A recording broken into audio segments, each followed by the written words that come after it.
Hi everyone, welcome to the last video in this series. If you're here to see the pattern drafting, the cutting, the stitching of this dress, I have everything uploaded on the channel and I'm going to link it at the end of this video. So do well to watch those videos at the end of this one because you definitely learn a thing or two. So this video focuses on the sleeves of this dress. So this is a basic sleeve pattern right here on this table, and in my previous video I've also made a detailed video that explains how to make a sleeve pattern.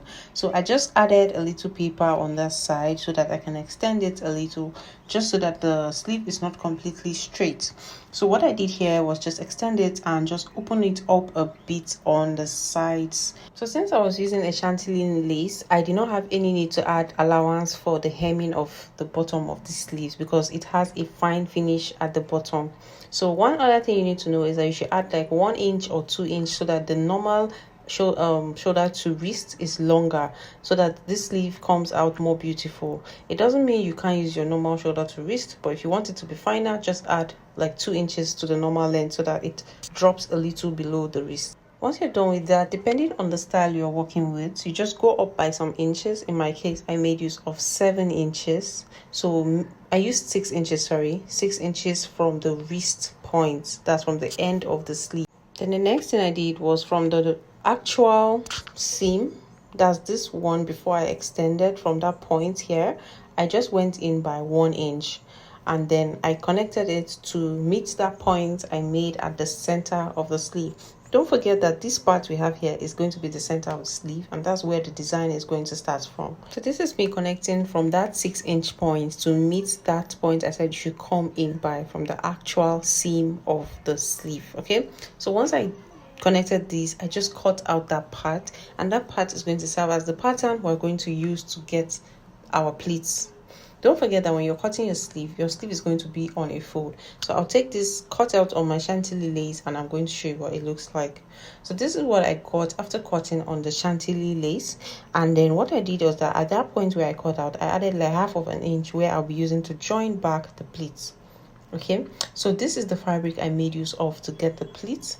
All you need to do is to use that pattern you got. Of course, when you cut on the fabric, you're going to have it in full. That's for the both sides.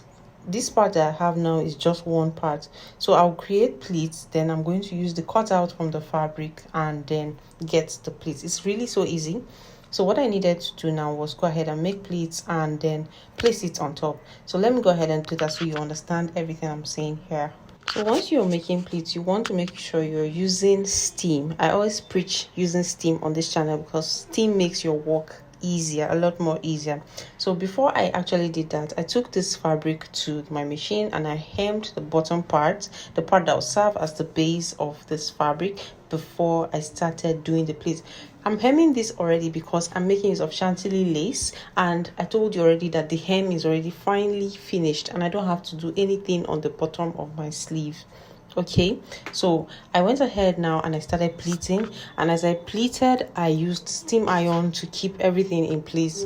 Always preaching about steam on this channel because steam makes your work so easy. So this is the part where I cut out when I was cutting the sleeve, so I simply placed it on the plate I had made. So this is me just showing you that this was half of it.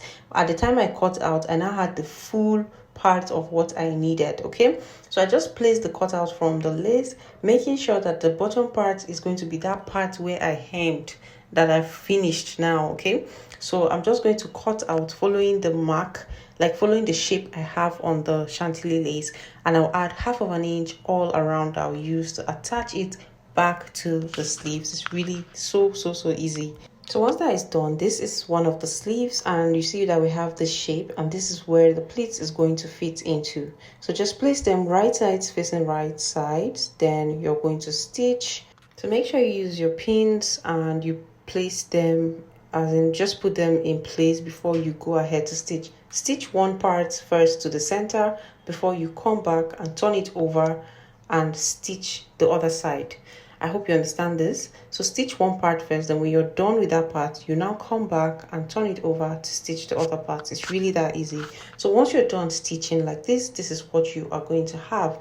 And now we've made some modifications to our basic sleeve. This is what it's now looking like. So this pleat completes the sleeve. So turn it right side, facing right side, just like you would normally do to complete the sleeves, using the allowance you left on the side seam. So use that same allowance and stitch it to complete the sleeves. This is really so easy. And now you have your new sleeve. Just attach this to whatever dress you were making, and that is all about making the sleeve, guys. So if you learned anything new from this video, please like this video. I have the pattern drafting of this dress, I have the cutting video, I have the sewing. In fact, subscribe to the channel. Please like the video, turn on your notification bell so that you get to see more of me on this channel. You can also contact me on Instagram, make a request for any tutorial you like to see on this channel. See you guys in my next one. Bye.